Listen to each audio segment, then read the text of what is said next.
विस्तार से बताइए ना, आप कौन हैं? जमुना के पावन तट पर आप क्यों एकांत में, जमुना के पावन तट पर आप क्यों दुखी हैं? ये सखियां कौन हैं? और आपके गोदी पर जो बालक, जो दो वृद्ध बाबा लेटे हैं, इनका परिचय ये कौन है? विस्तार से, यानी बद देवी सविस्तारम स्वस्य दुखस्य कारणम, अपने दुख का कारण मुझे विस्तार से कहिए। अब भक्ति महारानी ने अपना परिचय दिया। अहम भक्तिरितिख्यात इमौ मे तनयौ मतौ। भक्ति महारानी ने परिचय दिया कि देखो महाराज नारद जी, मेरा नाम भक्ति है। उस देवी ने परिचय दिया कि मेरा नाम भक्ति है। इमौ में तनयौ मतौ, ये जो दोनों बूढ़े बाबा मेरे जंघे में लेटे हैं, ये मेरे दोनों बेटे। बोलो राधे। मेरा नाम भक्ति, दोनों बूढ़े बालक मेरे दोनों बेटे। इदानीम ज्ञान वैराग्य, एक का नाम ज्ञान है, दूसरे का नाम वैराग्य। कलयुग में ज्ञान वैराग्य तो बूढ़े हो गए, लेकिन भक्ति तरुण रही।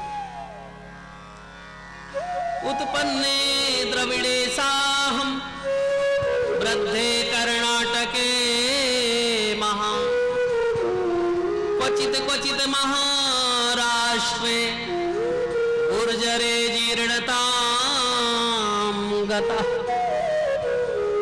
द्रविड़ देश दक्षिण भारत में मैं उत्पन्न हुई। दक्षिण में भक्ति ज्यादा है हमारे उत्तर भारत की अपेक्षा, दक्षिण में भक्ति का प्रभाव है। तो उत्पन्ने द्रविड़े साहम वृद्धे कर्णाटके महान, कर्नाटक आदमी में बढ़ी हुई। महाराष्ट्र में भी भक्ति का महत्व देखने को मिलता है, और कई जगहों पर जाकर के भक्ति बिल्कुल शून्य हो गई, बूढ़ी हो गई। लेकिन जैसे मैं श्रीधाम वृंदावन आई, वृंदावन के महत्व से, वृंदावन के प्रभाव से, वृंदावनम पुनः प्राप्य नवीनेन स्वरूपणि, वृंदावन के प्रभाव से मैं स्वयं स्वरूपवान हो गई पुनः। ये जो सखियां हैं, गंगा आदि नदियां हैं, मेरी रक्षा कर रही, मेरे साथ में मेरे को सहयोग दे रही। और ये दोनों बेटे ज्ञान, एक का नाम ज्ञान है, एक का नाम वैराग्य है। इदम स्थानम परित्यज्यो विदेशो गम्यते मया। अब मैं विचार ही कर रही थी, मेरे बेटे यदि नहीं स्वस्थ होंगे तो सोचती हूँ कि विदेश में जाकर के इलाज करवाऊंगी। बोलो राधे राधे। हम भारतवासियों की एक बहुत बड़ी कमी रही, जब तक व्यक्ति हमारे मध्य में, हमारे बीच में रहता, तब तक उसको हम पहचान नहीं पाते, और जब वो व्यक्ति हमारे से दूर चला जाता है तो उसके एक एक गुण धर्म स्मरण आते हैं। जब तक हमारे देश में योग बन करके रहा, तब तक हम योग को पहचान नहीं सके। जब यही योग विदेश में योगा बन करके पुनः वापस आया विदेश से घूम करके, तो मेडिटेशन बन गया और सब घर घर योगा की चर्चा होने लगी। हम भारतीयों की दृष्टि ही ऐसी है। जब तक, अरे महाराज विदेश में भी कथा किए कि नहीं, जब तक 2-4 कंट्री की मोहर ना लग जाए तब तक कोई विद्वान ही नहीं। इन भारतीयों की दृष्टि ही ऐसी है। इसलिए भक्ति महारानी ने कहा कि विदेशो गम्यते मया, मुझे लगता है कि अब इस स्थान को मैं भी त्याग करके मैं विदेश जाना चाहती हूँ। नारद जी ने कहा, अरे अरे देवी, जितने ज्ञानी ध्यानी ये पहले ही विदेश चले जाते, कम से कम आप तो भारत की पावन भूमि पर रहो। यदि आप भी विदेश चली जाएंगी तो भारत के हृदय में भक्ति नहीं रह पाएगी, भक्ति विहीन भारत रह जाएगा। इसलिए आप यहीं रहें। मैं आपके स्वस्थ होने, आपके बालकों के स्वस्थ होने की कामना करता हूं, और मैं इसका इलाज खोजता हूं। तेन लुप्तः सदाचार्यो, वैसे ही आजकल सब कुछ लुप्त होता जा रहा है। हे महारानी भक्ति, आप इसी भारत की भूमि पर रहो, ऐसा नारद जी ने निवेदन किया। तो वृंदावन से संयोगात् पुनस्तम तरणी नवा, धन्यम वृंदावनम तेन भक्तिर्नृत्यति यत्र च। धन्य है वृंदावन, यहाँ पर भक्ति महारानी नाचती हैं, आज भी गुणगान करती है, ताता थैया करती हुई नाचती है।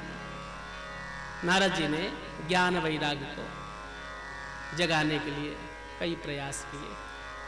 भक्ति महारानी ने पूछा, नारद जी मुझे लगता है कि मेरे बेटों का इलाज यहां नहीं हो पाएगा। वेद वेदांत घोषस्यो गीता पाठ मुहुर मुहुर, वेद का, वेदांत का, गीता का पाठ। नारद जी ज्ञान वैराग को जगाते और कान में जाकर के गीता का ज्ञान देते, उपनिषदों का ज्ञान देते। ऐसा लगता है कि जैसे बहुत थका हुआ व्यक्ति बहुत दूर से आया है, भोजन प्रसाद पाया और वहीं सो गया। घर वालों ने बहुत जगाया, बेटा उठ ले। जग तो गया, लेकिन जैसे बैठा फिर वहीं तो ऐसे ही नारद जी के ज्ञान के प्रभाव से, नारद जी के उपचार के प्रभाव से ज्ञान वैराग जगे तो, लेकिन थोड़ी देर के लिए जगे, फिर वहीं पर मूर्छित होकर के लेट गए।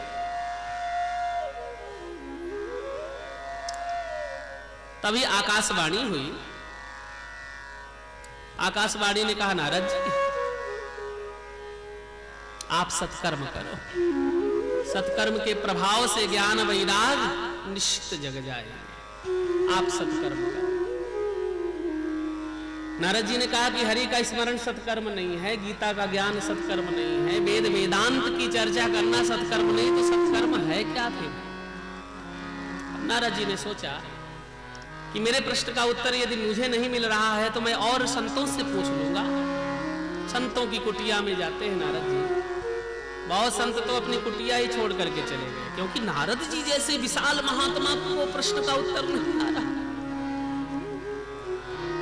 बहुतों की कुटिया में जैसे नारद जी जाते हैं तो मूकी भूतस तथान्य तू, बहुत तो देखते ही नारद जी को मौन हो जाते हैं। चेले से कह देते, सुनो वो बाबा नारद कह देना कि गुरुदेव हमारे 3 वर्ष के लिए मौन धारण किए बैठे, क्योंकि नारद जी का विशाल प्रश्न, नारद जी के प्रश्न का उत्तर कौन दे, इसलिए मूकी भूतस बहुत मौन हो गए।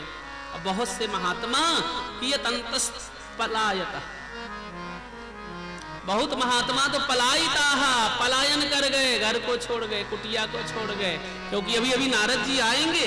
देखो नारद जी प्रश्न पूछेंगे, उत्तर मिलेगा नहीं।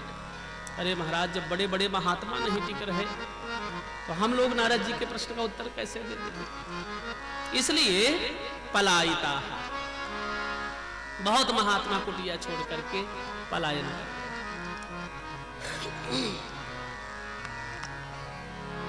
नारद जी ने ज्ञान वैराग को वही छोड़ा और सीधा विचार करने लगे कि बहुनि संत तीर्थानि दिव भूमौ रसा सोचा। अब मैं जाकर के क्या करूं, बद्रीनाथ धाम जाऊंगा। अब कुटिया में जाकर के प्रश्न का उत्तर तो मिलने वाला नहीं महात्माओं से, इसलिए नारद जी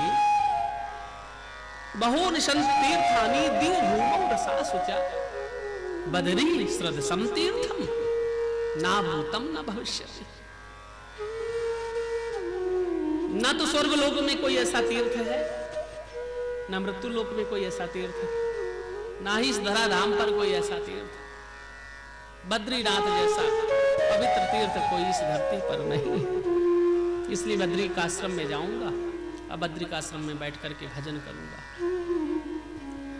भजन के प्रभाव से जब भगवान प्रसन्न होंगे तो उनसे प्रश्न करूंगा कि सत्कर्म की परिभाषा क्या है।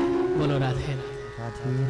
ऐसा नारद जी ने चिंतन किया, वृंदावन का त्याग किया। भक्ति महारानी को कहा कि देवी तुम यहीं रहो, मैं तुम्हारे बालकों के उपचार के लिए साधन एकत्रित करता हूं। आज नारद जी बद्रीनाथ धाम पर आए। जो लोग बद्रीनाथ धाम गए हैं, 5 शिलाओं का वहां पर वर्णन है। बाराही शिला, सनकादिक शिला, नारद शिला, उद्धव शिला और नरसिंह शिला। तो नारद बाबा भी वहां पर चिंतन कर रहे थे कि मैं बैठ करके भजन करूंगा। उसी समय तावद दर्श, उसी समय ब्रह्मा जी के प्रथम पुत्र नारायण के प्रथम अवतार सनकादिकियों की दृष्टि नारद जी की तरफ गई। बोलो राधे। जैसे नारद जी की तरफ दृष्टि गई तो दूर से ही आवाज देकर के बोले, अरे नारद जी, कथम ब्रह्मन दीन मुखाम उतश्चिंता तुरो भवा। अरे ब्राह्मण देवता, अरे नारद जी, कथम ब्राह्मण दीन मुखा उतश्चिंता तुरो भवा। अरे आपका मुख बहुत उदास है, लटका हुआ है, और आपके मुखमंडल में कभी चिंताएं व्याप्त नहीं हुई नारद जी। रोता हुआ व्यक्ति भी आपसे मिल ले तो वो भी हंसने लग जाए, और दुनिया को हंसाने वाला आज महात्मा स्वयं दुखी है। सनकादिकों ने प्रश्न किया, नारद क्या बात है, सब ठीक है ना? नारद जी ने कहा, संतों के चरणों में नारद जी ने भी वंदन किया, क्योंकि बड़े भाई ही लगते हैं सनकादिक।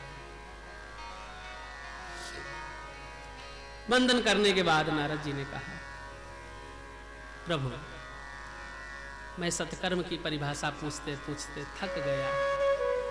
आखिर सत्कर्म क्या है? गीता का ज्ञान सत्कर्म नहीं, वेद वेदांत के पाठ सत्कर्म नहीं, तो फिर सत्कर्म किसको कहे? तब सनकादिक बोले, बस इतने छोटे से प्रश्न को लेकर के आप इतने दुखी हुए?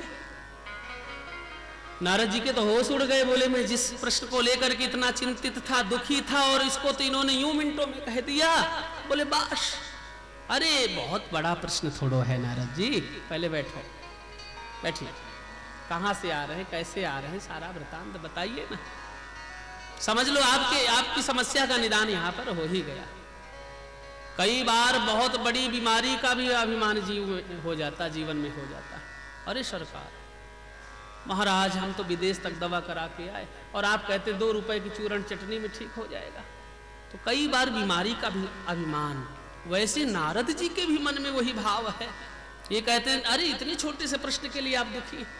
नारद जी कह रहे हैं, ये तो बहुत बड़ा प्रश्न था मेरे लिए। सत्कर्म सूचको नूनम, आखिर सत्कर्म क्या है गुरुदेव, आप बताइए। उत्तर दिया सनकादिकों ने, सत्कर्म सूचको नूनम ज्ञान यज्ञ स्मृतो बुधै। सत्कर्म सूचको नूनम ज्ञान यज्ञ स्मृतो बुधै। श्रीमद् भागवतालाप सतु गीता सुकादिभिः। सत्कर्म सूचको नूनम ज्ञान यज्ञ स्मृतो बुधै। बुधई माने ज्ञानी, अबुध माने अज्ञानी। अरे नारद जी, आप तो ज्ञानी हैं, आपने तो इस कथा को सुना भी है। इतना सरल प्रश्न का उत्तर, इतना छोटा सा प्रश्न, और आप इतने दुखी। महाराज, सत्कर्म की परिभाषा मैं अभी समझ नहीं सका, आप क्या कहना चाहते हैं? बोले, ज्ञान यज्ञ स्मृतो बुधई। ज्ञान यज्ञ को ही सत्कर्म कहते हैं। तो श्रीमद् भागवत जी का भी नाम है ज्ञान यज्ञ।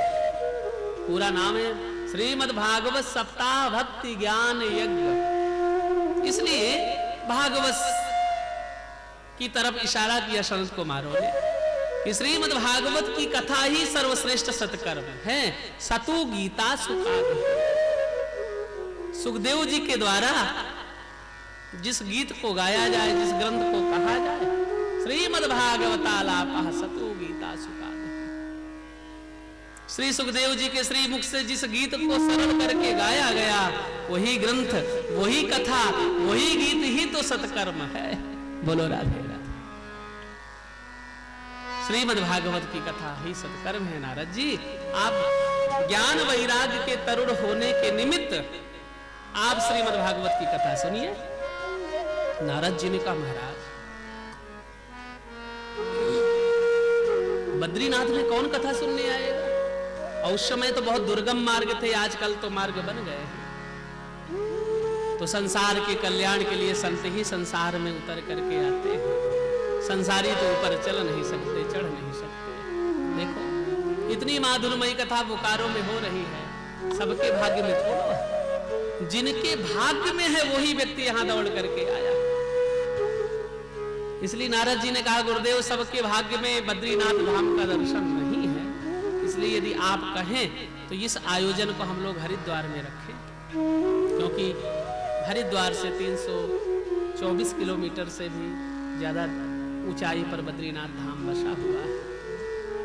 तो संसारी तो ऊपर चढ़ नहीं सकता,